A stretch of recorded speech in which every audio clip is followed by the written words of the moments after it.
उत्तर प्रदेश के CMO office को एक पत्र मिला था, शिकायत पत्र, जिसमें 69,000 शिक्षक भर्ती का जिक्र किया गया था, जिसको लेकर के सचिव उत्तर प्रदेश बेसिक शिक्षा परिषद के द्वारा दिनांक 25 जून 2024 को पत्र लिखा गया है, जो कि डायरेक्टली बीएड से संबंधित है। 69,000 से संबंधित मामला और 68,000 से संबंधित मामला। तो अगर आप उत्तर प्रदेश से इस दोनों भर्तियों से प्रभावित हो रहे हैं तो ये खबर जानना आपके लिए बेहद जरूरी है। नमस्कार दोस्तों, मेरा नाम है नीरज, आप देख रहे हैं कैरियर बिट यूट्यूब चैनल। अगर आप इस चैनल पर पहली बार विजिट कर रहे हैं तो इसको सब्सक्राइब करते हुए बेल आइकन को प्रेस करना ना भूलें। यहाँ पर आप देख सकते हैं जो कार्यालय को संदर्भ प्राप्त हुआ था उसके बारे में यहाँ पर जानकारी दी गई। पहले थोड़ा सा पढ़ लेते हैं ताकि आपको संदर्भ पूरा पता चले। यहाँ पर देखिए, इस पत्र के माध्यम से आप द्वारा उत्तर प्रदेश में हुए 69,000 शिक्षक भर्ती के निपटारे के संबंध में और सभी अभ्यर्थियों के हित में सरकार के निर्णय संबंध में इनके द्वारा जो ये शिकायती पत्र कहा जा सकता है, एक सामान्य वर्ग का अभ्यर्थी हूँ, मतलब कि ये जो कैंडिडेट हैं वो बता रहे हैं, और सरकार द्वारा लगाए गए सभी मानक को पूर्ण करने के बावजूद आज तक नौकरी से वंचित हूँ। बीते 6 साल से कोर्ट और सरकार के सभी आला अधिकारियों से यहाँ तक कि समस्त कार्यरत मंत्रियों से औपचारिक रूप से मिलकर अपनी समस्या को बताने के बावजूद 69,000 शिक्षक भर्ती का मुद्दा आज तक उत्तर प्रदेश में प्रत्येक दिन विभिन्न समाचार पत्रों और न्यूज चैनलों पर दिखाया जाता रहा है। मेरा सरकार से विनम्र निवेदन है कि 69,000 से पहले हुए 68,500 में बची हुई 26,000 सीटों को 69,000 में जोड़कर सभी वर्गों के, जिनमें सामान्य पिछड़े और दलित को नौकरी देकर न्याय किया जाए। इसमें बहुत सारे अभ्यर्थी की ओवर एज हो गए हैं और आगे बीएड के अभ्यर्थियों को मौका भी नहीं मिलेगा, जिससे बचे हुए अभ्यर्थियों का जीवन अंधकारमय हो जाएगा। महोदय, आपसे विनम्र निवेदन है कि 69,000 शिक्षक भर्ती में शामिल सभी वर्गों के साथ न्याय हो, आपकी महान कृपा होगी। अभ्यर्थी 69,000 शिक्षक भर्ती में अनुरोध किया गया है।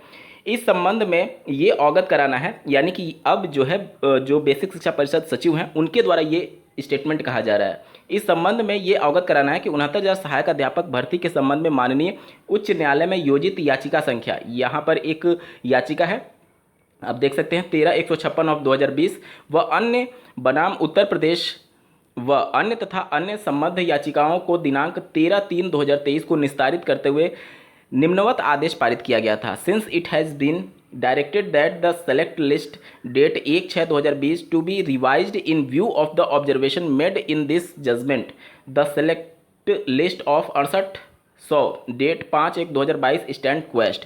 आपको ज्ञात होगा कि आरक्षण विसंगति को लेकर के एक 6800 की लिस्ट जारी की गई थी, चौथी लिस्ट थी, जिसको लेकर के माननीय कोर्ट में याचिका दायर हुई थी और माननीय कोर्ट ने इस 6800 की लिस्ट को ही क्वैश कर दिया था, यानी इसे खत्म कर दिया था, और जो 69,000 की शिक्षक भर्ती है उस पर फिर से रिविजिट के आदेश दे दिए गए थे। अभी वो आदेश जो है वो प्रभावित है उत्तर प्रदेश में, और अभी हालांकि रिविजिट और ये सारी चीज़ें Uttar Pradesh basic education department के द्वारा नहीं हुई हैं, लेकिन वो आदेश अभी भी प्रभावी है। इस लेटर से ये मामला स्पष्ट होता है, और 6800 की जो लिस्ट थी वो ऑलरेडी क्वैश की जा चुकी है। यहाँ पर इनके द्वारा ये कहा गया है कि माननीय उच्च न्यायालय द्वारा पारित आदेश दिनांक 13/3/2023 के विरुद्ध विशेष अपील संख्या व अन्य योजित की गई, जिसमें माननीय उच्च न्यायालय द्वारा सुनवाई पूर्ण करते हुए निर्णय सुरक्षित रखा गया है। जन सुनवाई पोर्टल पर निर्धारित व्यवस्था अनुसार मांग, सुझाव, आर्थिक सहायता और ये नौकरी देने की मांग पोषणीय नहीं है। आपका प्रकरण माननीय न्यायालय से संबंधित होने के कारण पोषणीय नहीं है, कृपया उक्त से अवगत होने का कष्ट करें। तो यहाँ पर बेसिकली आपको समझना यह है कि 69,000 में ऐसे कैंडिडेट, अगर आपको ज्ञात हो कुछ समय पहले जब आरक्षण विसंगति मामला चला था उसी समय एससीईआरटी पर भी एक ऐसा धरा था जो कि लगातार धरना प्रदर्शन कर रहा था और संपूर्ण समायोजन की मांग कर रहा था। आपको ज्ञात होगा 69,000 में 1,47,000 अभ्यर्थी क्वालिफाई किए थे, तो उनकी मांग ये थी कि सारे 1,37,000 लोगों को जो क्वालिफाई किए हैं उनको समायोजित कर दिया जाए, यानी सबको नौकरी दे दी जाए। अब यहाँ पर जब राज्य सरकार उन चीज़ों को इग्नोर कर देती है और नहीं मानती है, जो कि प्रैक्टिकली पॉसिबल भी नहीं है, इसलिए पॉसिबल नहीं है क्योंकि एक भर्ती प्रक्रिया में मानक लगा करके जो क्वालिफाई किया उस मानक के हिसाब से उसको नौकरी मिली। अब अगर उन सभी पदों को जोड़ दिया जाता है तो ये कहीं ना कहीं आज के जो बीएड बीटीसी कंप्लीट करने वाले अभ्यर्थी हैं उनके हितों का नुकसान होगा, इस वजह से क्योंकि बिना कंपटीशन के आप ऐसे कैंडिडेट को भी रोजगार देने की बात कर रहे हैं जो कि मानक के अनुसार उस 69,000 की लिस्ट में नहीं आ पाया। तो इसी बात को आधार बनाते हुए राज्य सरकार ने इनकी जो मांग थी उसको निराधार बताते हुए कैंसिल कर दिया था।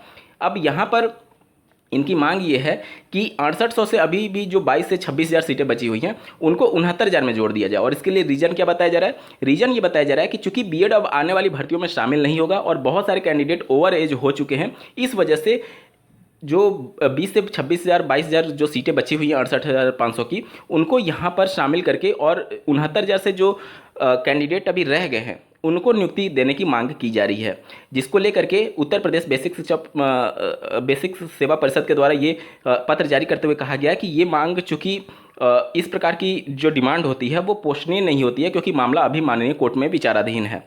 हालांकि इस मामले में कुछ होने का पॉसिबिलिटी लगभग ना के बराबर है, क्योंकि इस प्रकार का अगर आप देखेंगे तो 69,000 और 68,500 दोनों मामले जो हैं वो अलग अलग हैं, क्योंकि राज्य सरकार अगर आप देखेंगे तो कोर्ट में भी इस प्रकार का हलफनामा दे चुकी है कि दोनों की भर्ती प्रक्रिया अलग है। इसीलिए तो एक में आपने 40-45 का क्वालिफाइंग मार्क्स रखा, दूसरे में 60-65 का रखा। तो जब एक भर्ती दूसरी प्रक्रिया से अलग है, भले ही वो 1,37,000 जो शिक्षा मित्रों का समायोजन रद्द हुआ था उसका पार्ट है, दोनों उसी का पार्ट है, लेकिन दोनों की प्रक्रिया अलग थी। क्योंकि पहले वाले में अगर आप देखेंगे तो बीएड एलिजिबल नहीं था, दूसरे वाले में देखेंगे तो बीएड एलिजिबल था। तो जब राज्य सरकार इस प्रकार का हलफनामा पहले ही कोर्ट में दे चुकी है तो इस प्रकार की सीटों को मर्ज कर पाना शायद बहुत मुश्किल होगा राज्य सरकार के लिए भी, अगर राज्य सरकार तैयार होती है। हालांकि तैयार होने की संभावना ही नहीं है जिस प्रकार से राज्य सरकार का इस दोनों भर्तियों को लेकर के रुख है। तो ये मांग अपने आप में ही बहुत बड़ी मांग है, जिसको ना तो राज्य सरकार फेवर करने के पक्ष में है और ना ही कोर्ट इसको फेवर करेगी, क्योंकि इस प्रकार के मामले अगर आप देखेंगे 1,37,000 शिक्षा मित्रों का जब समायोजन रद्द किया गया था तो उसमें ये भी बात उठी थी कि अगर आप डायरेक्टली उनको नौकरी दे रहे हैं तो जो बीएड बीटीसी फ्रेश कैंडिडेट हैं उनको बिना कंपटीशन में शामिल कराए आप ऐसे लोगों को रोजगार देने जा रहे हैं। तो यही मामला फिर से उठेगा। अगर उनको राज्य सरकार चाह भी ले तो भी एक नई याचिका जरूर दायर हो जाएगी फ्रेश बीएड डीएलएड कैंडिडेट के द्वारा कि आप ऐसे कैसे पद दे सकते हैं बिना कॉम्पिटिटिव एग्जाम के कराए हुए या फिर बिना नोटिफिकेशन जारी किए हुए। तो इन सभी बातों को लेकर के यहाँ पर जो उत्तर प्रदेश बेसिक शिक्षा परिषद है उन्होंने सिरे से नकार दिया है कि ये चीज़ें प्रैक्टिकली पॉसिबल नहीं हो सकती हैं। 69,000 शिक्षक भर्ती और 68,500 शिक्षक भर्ती मामले को लेकर के आपका क्या विचार है, कमेंट के माध्यम से जरूर बताइएगा। और ऐसे ही महत्वपूर्ण अपडेट के लिए चैनल को सब्सक्राइब करना ना भूलें। इस वीडियो को देखने के लिए आपका बहुत बहुत धन्यवाद। भगवान करे आपका दिन शुभ हो।